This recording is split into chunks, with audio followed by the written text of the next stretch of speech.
ശരണപാതയിൽ തിരക്കൊഴിയുമ്പോൾ വിവാദം മലകയറുന്നു.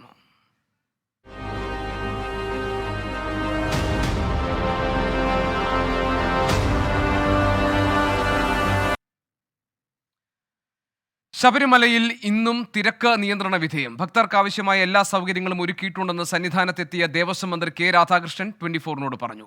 വിവാദങ്ങൾ രാഷ്ട്രീയ പ്രേരിതമാണെന്നും ഭക്തരുടെ വിശ്വാസത്തെ കരുവാക്കി നേട്ടമുണ്ടാക്കാൻ കോൺഗ്രസും BJPയും ശ്രമിക്കുകയാണെന്നും മന്ത്രി കെ രാധാകൃഷ്ണൻ കുറ്റപ്പെടുത്തി.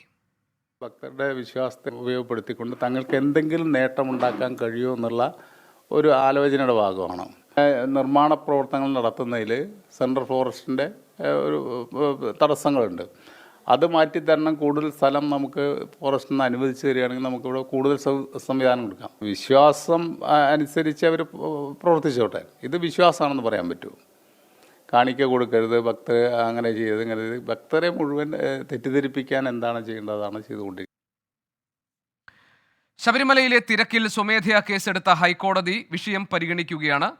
തിരക്ക് സംബന്ധിച്ച കാര്യങ്ങളിൽ ഇപ്പോൾ സന്നിധാനത്ത് തിരക്കൊഴിഞ്ഞിട്ടുണ്ട്. ഭക്തരെ സംബന്ധിച്ച് ശരണപാതയിൽ തിരക്കൊഴിയുന്നവർക്ക് കുറെ കൂടി ആശ്വാസമുണ്ട് ഇപ്പോഴും നമുക്ക് മനസ്സിലാക്കാം. അശ്വിൻ പാലാഴി സന്നിധാനത്ത് നിന്നുള്ള വിവരങ്ങൾ നൽകും. അതോടൊപ്പം തന്നെ കോടതി ഈ വിഷയത്തിൽ എങ്ങനെയാണ് ഇടപെടാൻ പോകുന്നത്? ഇപ്പോൾ തിരക്കിൻ്റെ കാര്യത്തിൽ സ്വമേധയാ കോടതി കേസെടുത്തതാണ്. ആ വിഷയം ഇപ്പോൾ ഹൈക്കോടതി പരിഗണിക്കുകയുമാണ്. അതിൻ്റെ വിശദാംശങ്ങൾ വിനീത വിജിയും നൽകും. അശ്വിൻ, സന്നിധാനത്ത് നിലവിലെ സാഹചര്യം ഭക്തരെ സംബന്ധിച്ച് ആശ്വാസകരമാണെന്ന് ഞാൻ മനസ്സിലാക്കുന്നു. കാരണം അവിടെ തിരക്ക് ഇപ്പോൾ നിയന്ത്രണ വിധേയമാണ്. സംവിധാനങ്ങളിൽ ഉണ്ടായിട്ടുള്ള പോരായ്മകൾ പരിഹരിക്കപ്പെട്ടു എന്ന് പറയാറായിട്ടുണ്ടോ?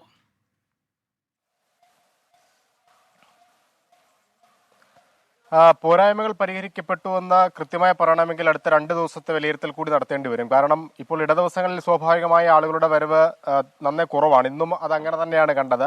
ഭക്തരുടെ വലിയ നീണ്ട നിരയൊന്നും കാണാനുണ്ടായിരുന്നില്ല. മരക്കൂട്ടത്താണെങ്കിൽ പോലും ക്യൂ നിൽക്കേണ്ട ഒരു സാഹചര്യം പോലും ഉണ്ടായിരുന്നില്ല. ആകപ്പാടെ വലിയ നടപ്പന്തലിൽ മാത്രമാണ് ഭക്തർക്ക് ക്യൂ നിന്ന് മുകളിലേക്ക് കയറേണ്ട സാഹചര്യം ഇന്നുണ്ടായിരുന്നത്.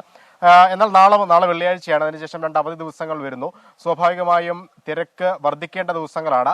അങ്ങനെ വരുമ്പോൾ ഈ കഴിഞ്ഞ ആഴ്ചത്തെ തിരക്ക് കണ്ട് അതിൻ്റെ മുൻകരുതൽ നടപടി എന്നോണം എടുത്ത നിയന്ത്രണങ്ങളും മുന്നൊരുക്കങ്ങളും ഒക്കെ ഫലപ്രദമായോ എന്നറിയണമെങ്കിൽ വരുന്ന ദിവസങ്ങളാണ് ഏറ്റവും പ്രധാനമായിട്ടുള്ളത്. എന്തായാലും ഈ ക്രിസ്മസ് അവധി കൂടി വരാനിരിക്കുന്ന സാഹചര്യത്തിൽ കൂടുതൽ ഒരുക്കങ്ങൾ, കൂടുതൽ സൗകര്യങ്ങൾ, അടിസ്ഥാന സൗകര്യങ്ങൾ ഉൾപ്പെടെ വർദ്ധിപ്പിക്കണമെന്നുള്ള ഒരു കാര്യമാണ് ഇന്ന് ദേവസ്വം മന്ത്രിയുടെ അധ്യക്ഷതയിൽ സന്നിധാനത്ത് ചേർന്ന അവലോകന യോഗത്തിൽ തീരുമാനമായിരിക്കുന്നത്.